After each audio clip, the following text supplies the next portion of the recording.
Review copy provided by NIS America. So, have you ever played a Disgaea game before? While it might seem like a simple enough question, much, if not all of Disgaea 6's appeal can in many ways be derived from the answer. First appearing on consoles all the way back in 2003, this zany tactical JRPG series has somehow simultaneously changed a lot in that time and barely changed at all. For the uninitiated, the concept is always pretty simple. You normally play as some sort of demon or supernatural creature, making their way towards some sort of bizarre goal in an anime-esque world filled with eccentric and often somewhat tropey characters. In this latest entry, players take control of Zed, a zombie looking to defeat the god of destruction for, at least initially, mysterious reasons. But while it initially appears like a whimsical and somewhat randomly motivated goal for Zed, slowly but surely his motivations are revealed over the 30 or so hour narrative. As the series' stories go, this one is actually pretty good, and for me at least, an improvement on the last couple of entries. While it should be stated that this type of anime-inspired, visual novel-esque storytelling is an acquired taste, and Disgaea 6 will not convert those who don't find it appealing, by the series' own standards, there is a lot to like here, with great characterization, genuinely touching moments, and some great use of meta-gags and commentary throughout.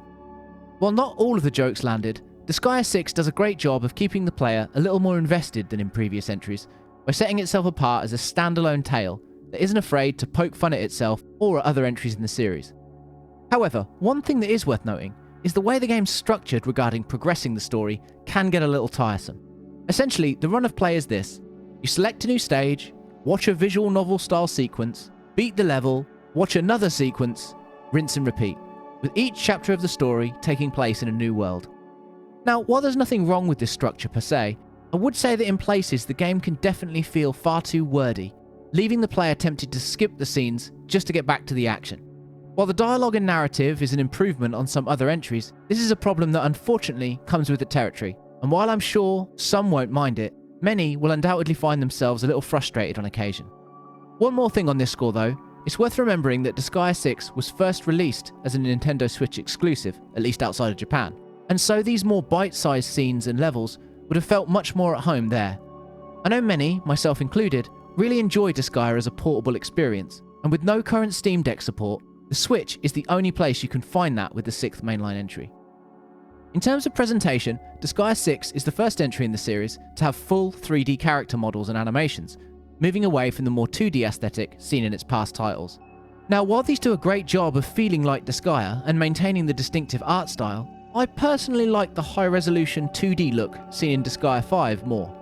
This might just be a personal preference, and you might not agree, but that's just where I landed personally. Also, this might be a real nitpick, but I miss the anime opening that the other games had, which is seemingly missing in Disgaea 6. Sound is also solid, with the usual over-the-top sound effects and distinctive comedy/gothic music. Perhaps not as distinctive as some of the other games in the series, but solid nonetheless. Also, special commendation to the voice acting. While this can often be annoying in Disgaea games, most of the cast here do a great job and serve to endear the player to many characters that could be insufferable if voiced differently. But that's just the story, structure, and presentation. What about the rest of the experience? Well, it's a bit of a mixed bag.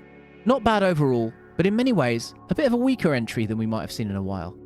So, when I said earlier that the main quest would run about 30 hours, that was technically not a lie. But anyone who's played a game in this franchise before knows the clock often runneth into the hundreds of hours.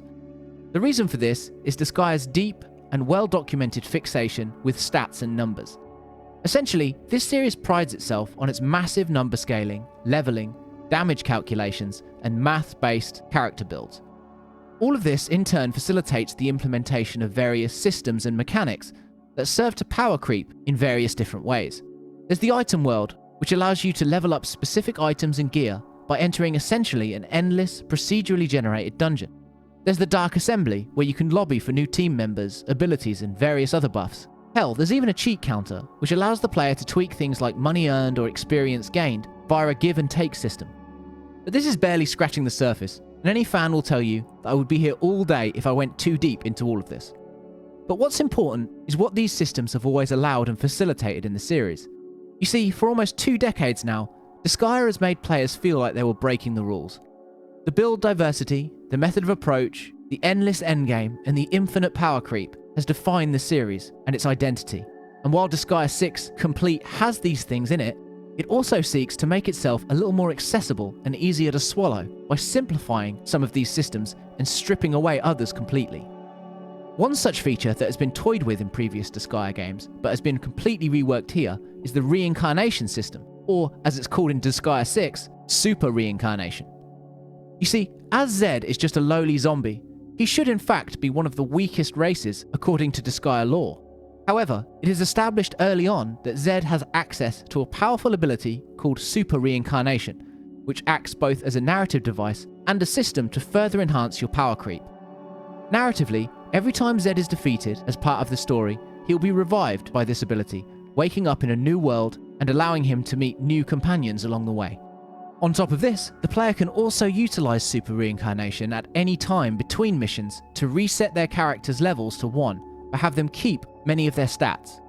This means that the game is naturally balanced for you to gain levels quicker, but it is expected that you should also super reincarnate from time to time in order to continue to level up your stats. This is just one example of many systems that have either been changed, re-implemented, or removed when comparing Disgaea 6 to previous entries. So with so many systems, it would be easy for the player to become overwhelmed or disengage. And it's here where clearly Disgaea 6 has attempted to mediate this and manifest some appeal for newcomers, and the results are a bit of a mixed bag. On the one hand, this is by far the most accessible Disgaea game in my opinion, with well-placed tutorials and a difficulty curve that only requires more in-depth knowledge of the game's granular systems in the post-game content. However, the flip side of this coin is also a game that in many ways feels simplified and stripped back to veterans. Even at its most complicated or deepest, Disgaea 6 feels like the best place to start in the series, not a game made for those who have been playing entries for the last 20 years. This isn't to say longer time players won't like Disgaea 6 or shouldn't check it out, because they absolutely should in my opinion. But it's worth knowing going in that unless you are mainly here for the story, it probably won't end up being your favourite entry, just a solid one. Taken all together, this creates a decent entry that is sure to be many players' first foray into the long-running series, but not many players' favourite. It tells a fun and interesting story, introduces mechanics at a solid pace, and tries in at least a few ways to do some new things. Unfortunately, its removal of certain elements and simplification of certain mechanics makes for a less appealing package to the more hardcore fanbase. When it comes to the complete version, you get some nice extras, and you can now play it with a better frame rate and faster load times, but the difference when compared to its Switch counterpart is far from revolutionary. All in all, Disgaea 6 is a fun time and a solid entry in the series, particularly for newcomers, but long-time fans will probably find it a little lacking in places and a bit of a misstep in others. Still, regardless of if you've been playing for 20 years or if this is the first time you've ever heard of the franchise, Disgaea 6 is still worth a look. Thanks again for watching, and thanks again to NIS for providing review codes for this video. If you enjoyed this little review, maybe give it a like and the channel a sub. It really does help the channel grow. Thanks again for watching, and as ever, stay safe out there.